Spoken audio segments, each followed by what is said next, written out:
तर या ठिकाणी आपण क्वेश्चन नंबर 26 सॉल्व करणार आहे. तर question number 26, the temperature of an ideal gas is increase from T Kelvin to 4T Kelvin. If at T Kelvin the RMS velocity of gas molecule is V, at 40 Kelvin it becomes. तर temperature increase होतं आहे T पासून तर 40 केल्विनपासून T केल्विनला R M S velocity V इतकं आहे. तर 40 केला ते आर एम एस वेलॉसिटी किती असेल ते आपल्याला फाईंड करायचं आहे. तर हा क्वेश्चन 2022ला आलेला होता. याच्या 4 ऑप्शनपैकी पहिलं जे ऑप्शन आहे ए ते आहे V/2, बी ऑप्शन आहे 2V, सी ऑप्शन आहे 4V, डी ऑप्शन आहे V/4. तर या 4 ऑप्शनपैकी या क्वेश्चनचा करेक्ट आन्सर काय असेल, चला तर सॉल्व करूया आणि मग डिसाईड करूया. तर या क्वेश्चनमध्ये टेम्परेचर दिलेलं आहे आयडियल गॅसचं. तर त्याचं टेम्परेचर जे आहे ते इन्क्रीज होतं आहे T केल्विनपासून तर 4T केल्विनपर्यंत.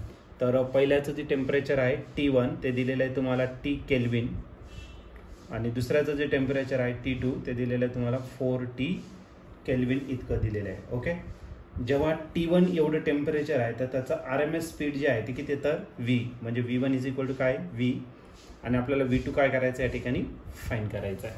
तर या केसमध्ये आपण जो फॉर्म्युला यूज करणार आहे तो कोणता, तर आर एम एस स्पीडचा फॉर्म्युला यूज करणार आहे. VRMS is equal to √3RT आपण काय करणार आपण M.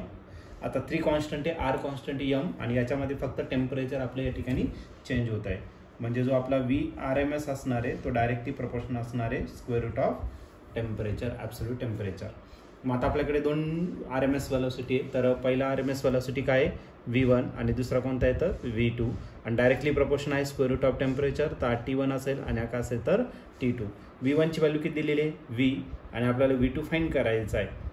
√ऑफ T1 जो आहे टेम्परेचर, T1 किती आहे T, आणि T2 जो दिलेला तो किती आहे तर 4T.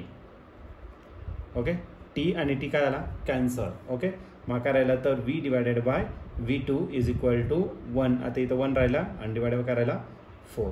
आता √4 जर घेतला तर 4चं जे स्क्वेअर आहे ते किती येतात 2, म्हणजे V/V2 जर घेतला तर हा किती येणार तर 1/2. आता याला क्रॉस मल्टिप्लाय करा. V2 ने 1ला मल्टिप्लाय केलं तर हा V2च भेटेल, आणि याला 2 ने मल्टिप्लाय केलं तर किती 2V भेटेल. म्हणजे दुसऱ्याची जी velocity R M S velocity ती किती असणार तर 2 times that of the first one. Okay, आणि याचं जर ऑप्शन जर बघितलं तर या ठिकाणी ऑप्शन नंबर बी जो आहे तो या ठिकाणी करेक्टली मॅच होतोय, आणि ऑप्शन बी आहे आपलं V2 is equal to 2V.